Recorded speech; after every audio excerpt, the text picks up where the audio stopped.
That's what it was. Louisville. That's Yeah. I apologize. My bad. I know people from both. Shout out to y'all. Love y'all dearly. no, So, they just well, you know, Louisville's actually on East Coast time. oh, that's good to know. I Let me look only up know the that map because again. of a faux pas we made going Okay, to a fun concert fact.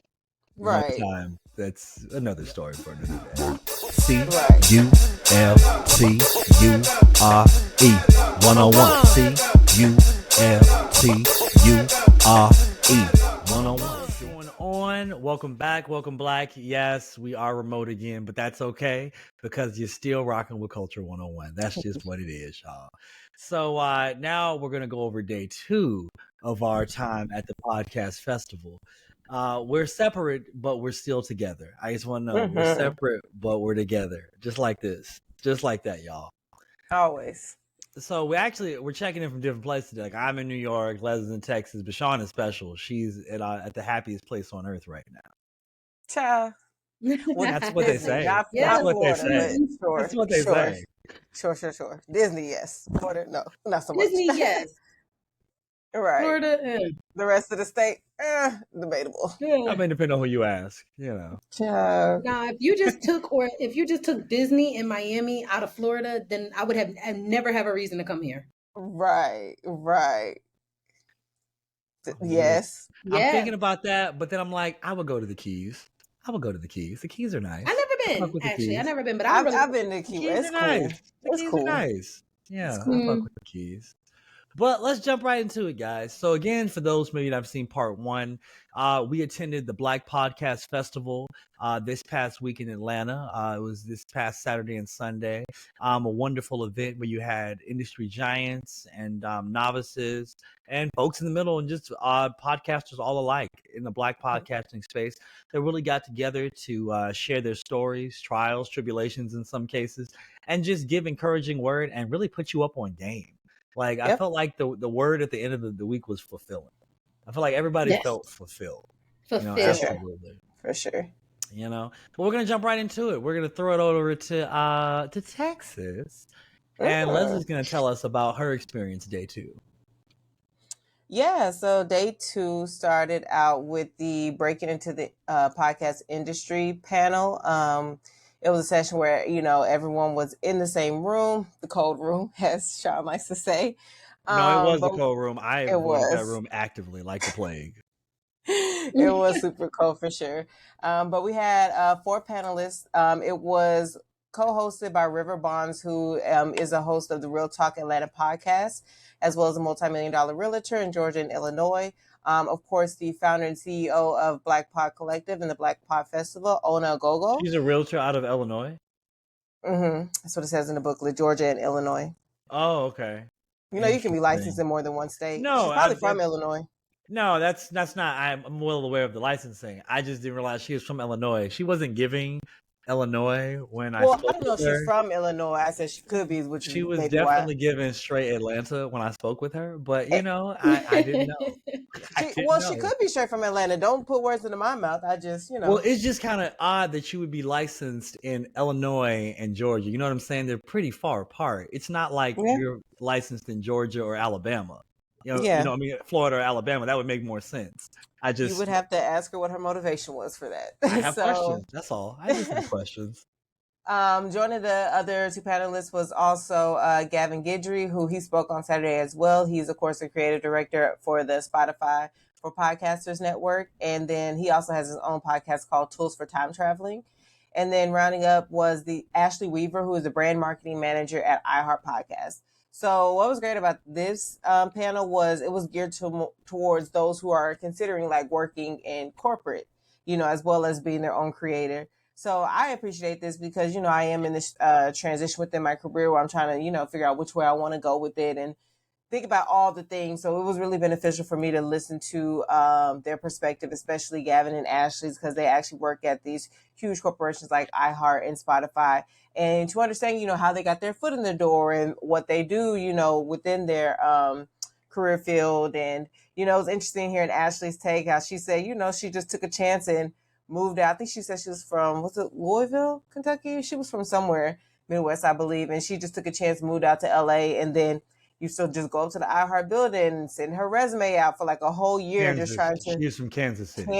So yeah, I appreciated hearing about Ashley's grind and how she just took a chance, moved out there. It took her a year before she can get her foot in the door, but she was consistent and persistent with it. So I can appreciate that. So overall, great panel for how to break into the podcast industry. So yeah, so after that, we broke off into the separate rooms, and we got the hookup social selling tactics for podcasters with DJ Tracy Treese, which it took me forever to get her name right. I love her. She was great from day one. I was like, oh no, I rock with her.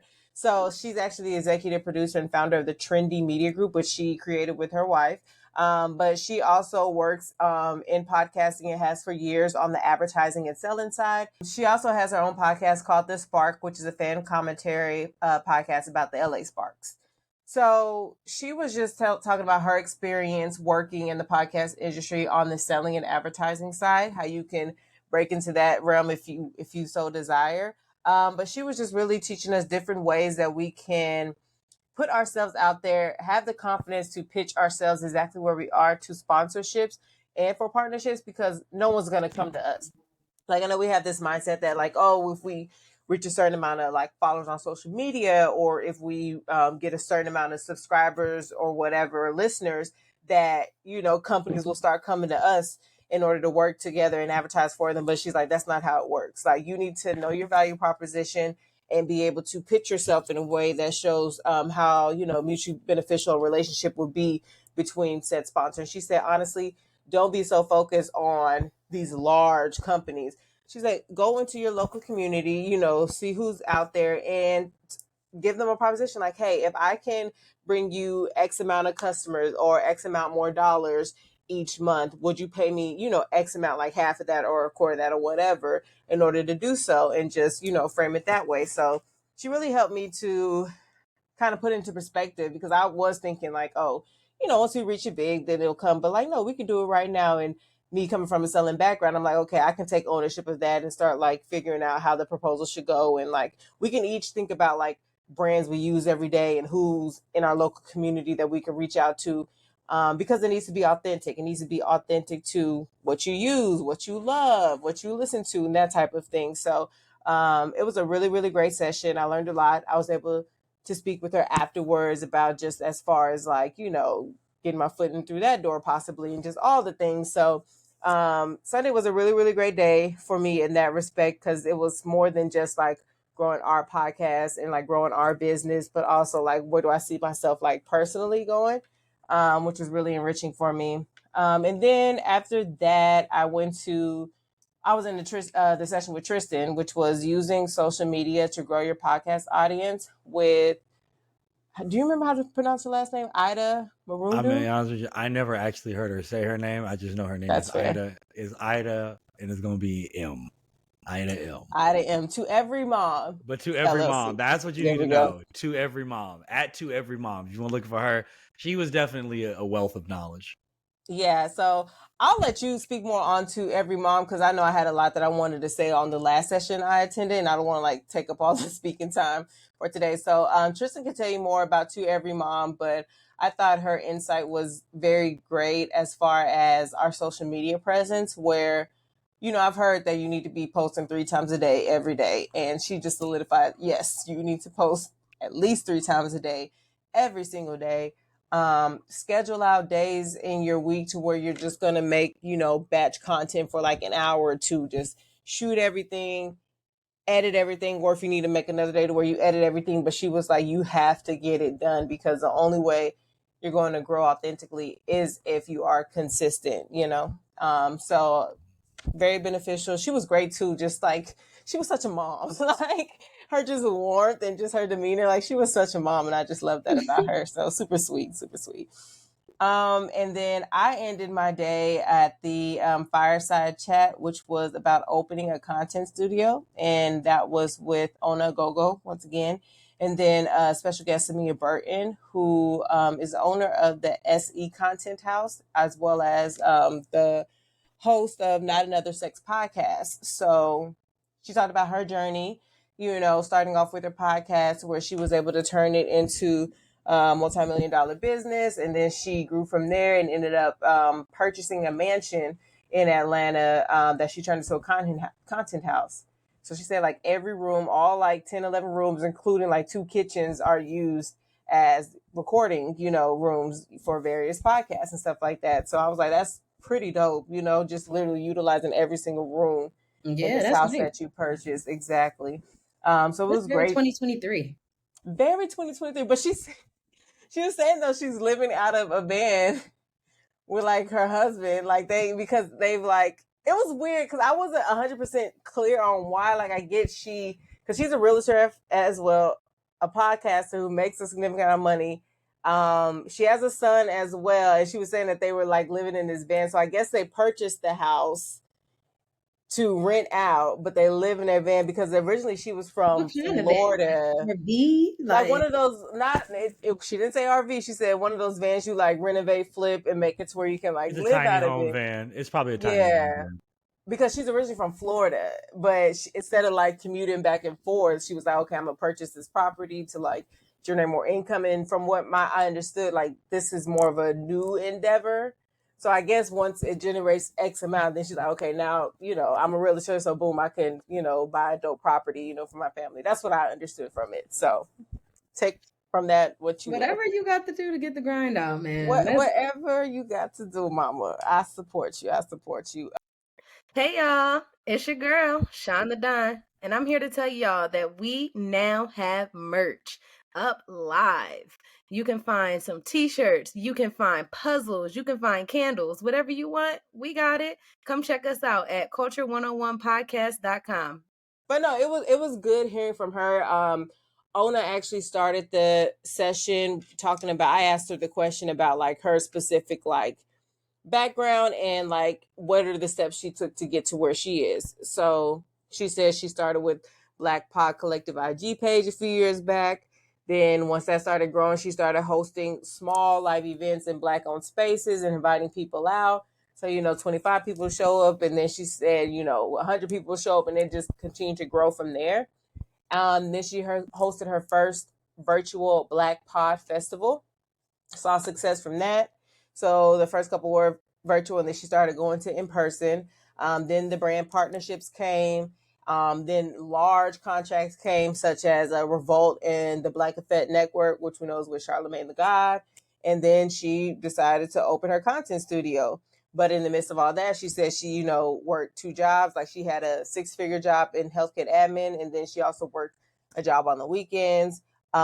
She owns her own property. It's a 3-story property. So she has a tenant in the bottom property. So all her bills that way are paid. So she was saying she was just grinding, saving what she could. She would purchase, furniture and items that she wanted for her future studio, put them in storage. And she said at the end of 2 years, she was ready to purchase. And she said when it came to like furnishing the content studio, she spent about $45,000. So she was very transparent on like the steps she took and what the cost looked like and stuff like that. So I definitely appreciated her for being open and transparent about that. But that was a very, very great session for me because, again, I'm just trying to broaden my horizons and what I thought I could do in this space. And now it's like sky's the limit. Like it can go so many different routes, for sure. Yeah. So I when you say I was full after this conference, baby, I got more than what I thought because we came in as blind. Like we didn't know what to expect, and I just got everything and then some. So I definitely appreciated the overall experience. No doubt. Well, see, that's what I'm saying. Fulfillment. That's the word. That's the word. That's the name of the game here, the theme, if you will. Absolutely. Sean, tell us about your experience for day 2. So my day 2 was just as great as day 1. I started off in the Creating Unforgettable Events for Your Listeners session that was hosted by Malaron Hodge. She's the owner of Baddies with Businesses. So Baddies with Businesses is a platform that supports Black women-owned businesses. And as an up-and-coming entrepreneur, I thought this session was fantastic. We talked a lot about how to be more interactive with your listeners and how to actually create a community. So I definitely took so much knowledge and information away from that. And it got me so excited to start hosting live events. So we were thinking, like, we were talking about hosting different ones in all of the spaces that we are in. So maybe we can do one in DC, maybe we can do one in New York, maybe we can do one in Texas, like live events to get our listeners really engaged and to really build that sense of community and how important that is and what that looks like. So I took so much away from her session. Shout out to Baddies with Businesses. Definitely follow them on IG, and I definitely look forward to working with her in the future. That was such a great session. The next session I went to was called Using Scripted Audio to Tell Your Story. Now, although we don't do a scripted audio podcast, this one was very much informational nonetheless. Although we couldn't use the information, it was informational nonetheless. Like, I thoroughly enjoyed listening to the people talk about their murder mystery podcast, and there was a husband and wife. Those are big. Yes. Oh, I'm so sorry. So this session was hosted by Takara Martin. She is one half of Mid-Century Modern Media. She runs a podcast with her and her husband called The Martins, and they were the cutest older Black couple. Well, not older, but they were. Don't age them, child. Don't age them. I don't want no beef. I'm just gonna assume they were a little older than you. That's what I'm guessing. They may have had like 10 years on, you know. Yeah, they probably got 10, 12 years on us, but they were such a super cute couple. They talked about their podcast, how they got started, what their journey was like. So it was just good to hear from so many people. And what I love the most is that the rooms were so small and intimate that it wasn't really hard for you to speak up and say something. So if you had a comment, if you had a question, it wasn't as, I guess, scary as it would be in a room of 150 people, or when it's a room of 150 people, your question can't get answered because there's too many questions. So that intimacy of it all, I think definitely made everything just feel more homey and just great. And I ended my day off with Passion, Podcast, and Profit by Imani Blair. She is the producer for Brown Ambition podcast. She also hosts her own podcast called Lick the Rapper. And she was amazing. She talked about her journey into podcasting, the different avenues that she took. She originally started off doing her own, then she became a producer for someone else's. She talked about you know, how sometimes you got to lie a little bit to get your resume together for you to get to where you're trying to go. Like, that was one of the takeaways I got from that. She said, what I heard was she had to present it creative. What I heard was she had to present it creatively. To get to where she is today. Creative presentation. That's what I heard. Yeah, and you know what? There's so many, you know, I'm gonna just counterparts. There's so many white people in this space that do that and they get away with it, and they don't have any fear in their heart about doing it because they just feel like they belong in the room, and we just feeling like we belong in the room a lot more. You know, so I definitely took away from that. Finding your passion. We didn't really talk about as much of how to make a profit, but we talked about and that's what I was really there for. We didn't talk about how to make a profit, but we talked about passion a lot, and it was refreshing. It was really good. I thoroughly enjoyed her session. Definitely took a lot of key takeaways from that. My notes on that were great. I can't wait to share them with you guys. So my second day ended just as great as the first one, with just so much knowledge and, like Tristan said, fulfillment. We just got to keep saying that. You got to play a little game. Like, every time you hear the word fulfillment on this podcast episode, you got to take a shot. That's funny. We could take a toke. I don't know about a shot. A toke. I'm down for that. Stop me, please. Hey guys, it's your boy Tris, and guess what? We got new merch. That's right, new merch. Come check it out. Culture101podcast.com. Stay tuned. Stay locked in. But what I took from the Passion Podcast and Profit, from what you were just saying, was become a producer on a profitable podcast such as Brown Ambition, because they are huge, and then you'll see some profit. So that's what I took from that. So I see you, Monty girl. I see you, girl. Summed it on up. That's okay. Okay. So Tristan, how was your second day of the Blk Pod Festival? Second day was good. A little more chill than the first, but I feel like the second day was more about the connections that were made and less about the information gathered. I mean, great information on both days that was gathered. I just feel like the second day I did more in ways of connecting with other podcasters and then, of course, the people, that were leading these sessions as well. But for the first one that I went to was record and edit your show like a pro on a budget. And this one was led by Miss Brittany Garrison. She and her husband do a podcast. Let me see it's called So Let's Talk About It. So they speak about things more for those who are in married life, and they deal with other cultural topics as well. But definitely theirs is geared toward couples and communication and things of that nature. So like they were a wealth of knowledge. But the thing I took away mostly from that session was just their work with AI. So they had listed maybe 3 AI programs that were really great tools for podcasting and for video editing in general. And definitely lighten their workload. She spoke from an Apple perspective. So if you didn't have Apple or access to it, that might have left you in the dark a little bit with some of the things. But I mean, still good information, and a lot of the editing tactics are things I use myself. So I mean, she definitely knows how to operate within the space. And she had her son with her, and she was pregnant as well. So they were a pretty cute family. Husband was there too. Affair. Yeah, it was. No, I got to chat with them afterward for a little bit, and it was nice. Which is actually why I was late getting to the next session, which I was with Leslie. Again, using social media to grow your podcast audience with Ida. I'm going to attempt to say her last name, Mhanduru.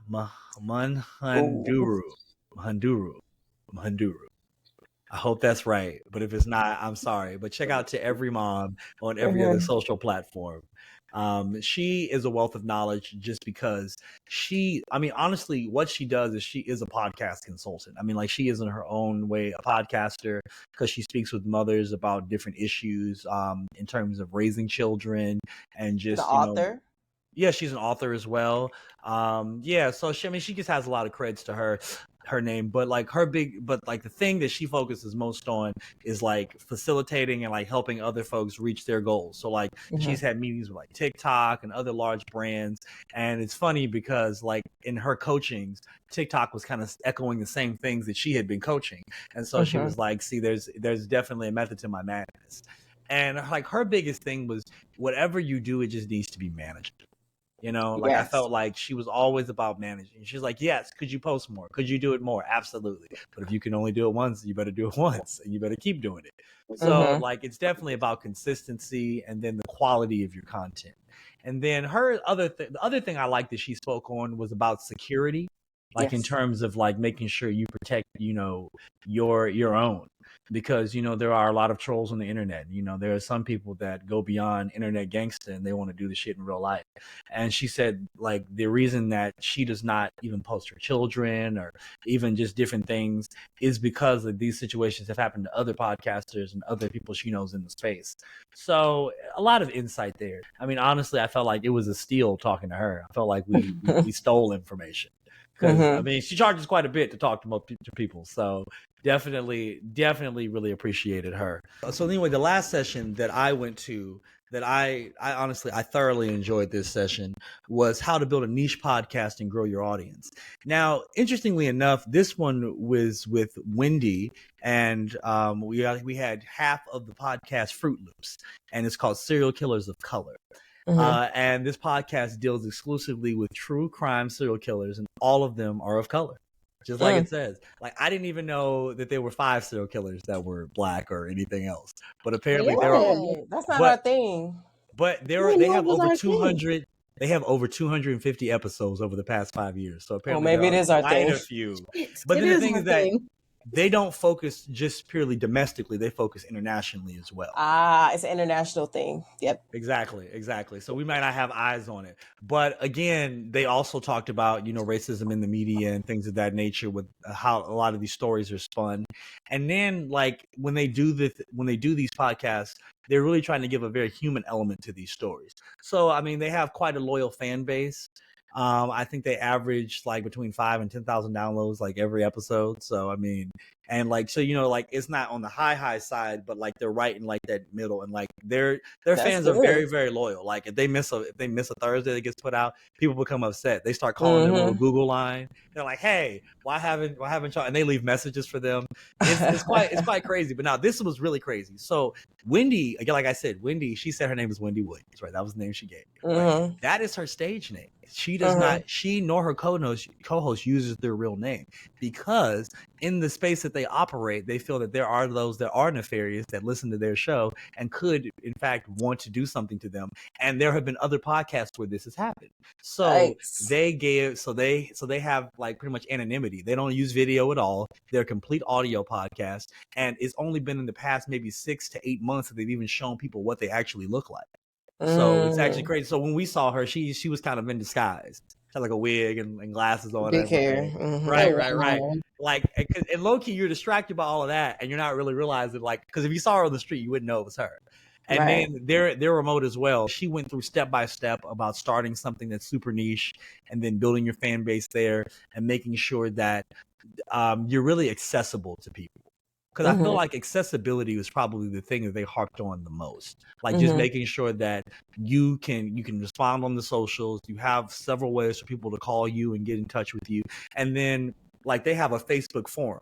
So they started a whole Facebook forum about this topic. And so then as people find other things that they can do research on, they put it in this forum. And so like her co-host Beth handles the Facebook forum and like some of the phone calls, and then Wendy handles the other socials. So like they're quite a good team.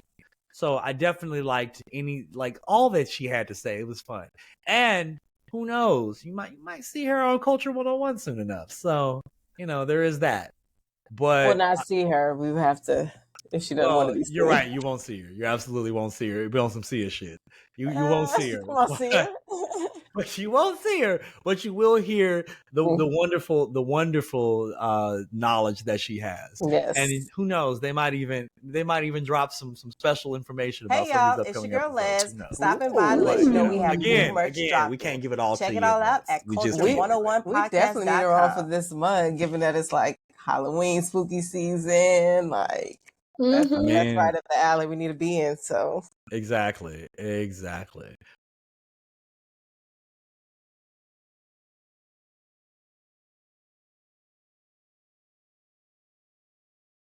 I mean, we've gone over all the sessions, but what did you take away most out of both days? Like, what was the one thing, like if you could sum it all up in a sentence, like what did you take out of both days?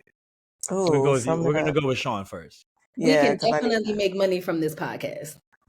Okay.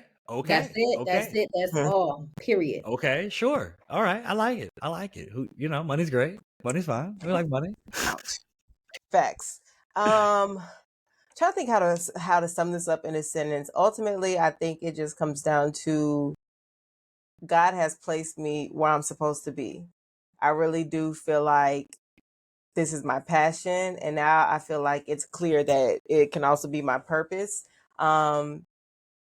We can really like be entrepreneurs in this, which we already are because we own a business with this.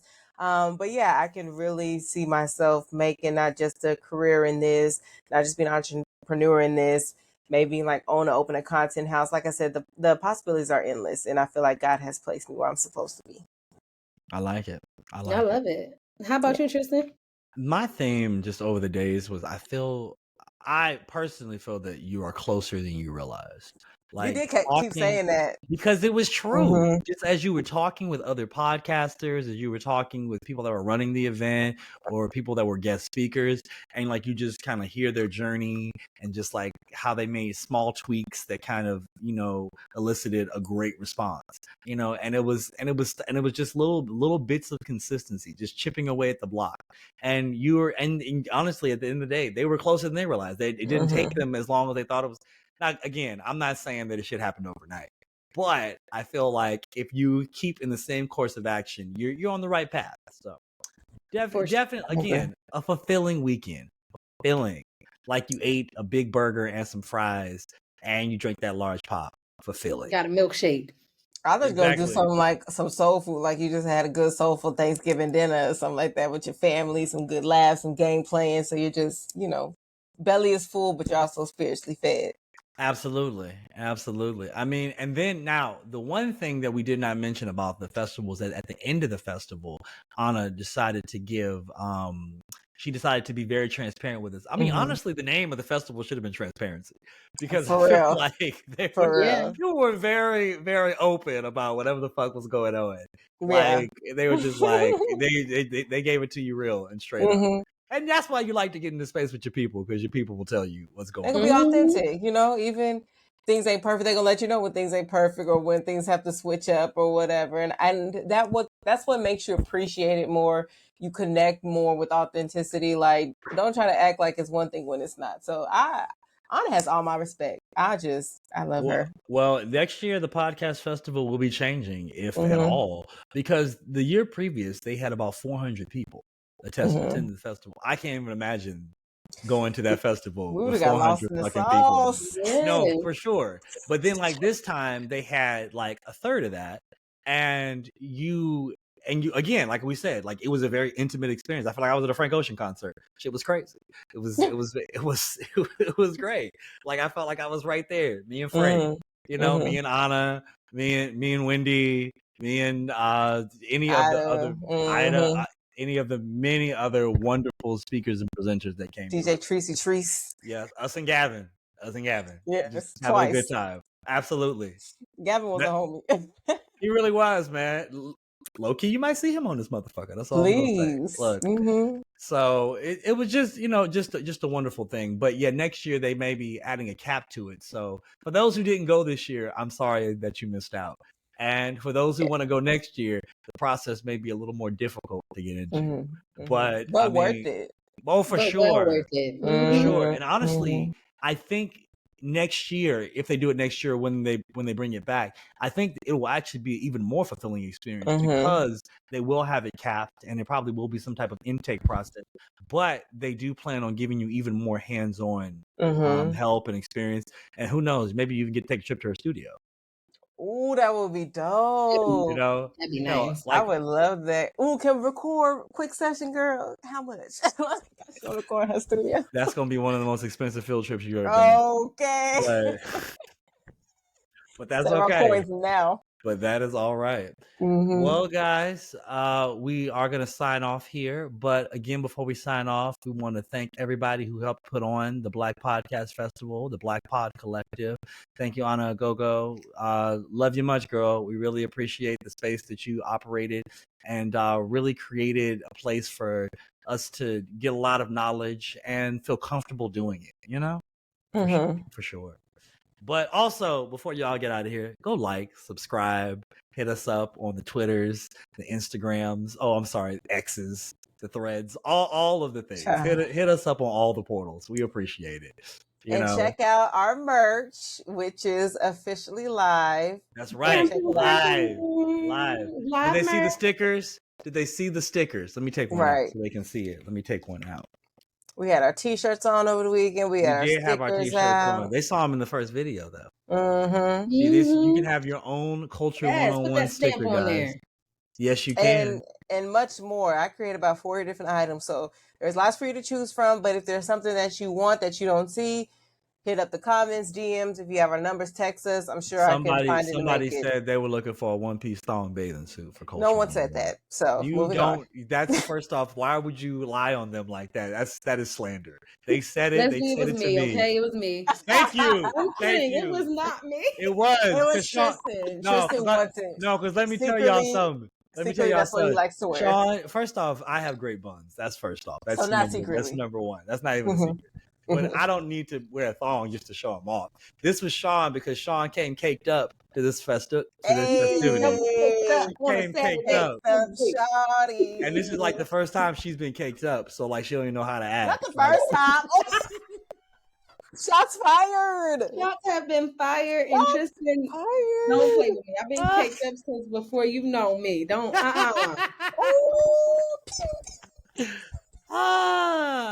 I'm just gonna say you baked that cake and now the ingredients have really set in. That's what we're gonna say. The ingredients have really set in. Shut up. Please. On my nerves, man. Okay, Tristan. Man. But yes, guys, please check out that merch. Put our heart and soul into it. We created that graphic. Our producer over here did an excellent job of curating the merch. And I know what you guys are thinking. Is there a quarter zip? Yes, there is a quarter zip. Light it up. Okay? In a couple colors. In a couple colors. Just like I say, because I know people are concerned. People are concerned. Just like that thong bathing suit. People are concerned. People want to know about this shit. It's just important. That's all there is to it. But until the next time, guys, I've been Trent. It's your girl Les. And I'm Sean the Don. And even though the locations may change, the vibe remains the same. We out, y'all. Bye.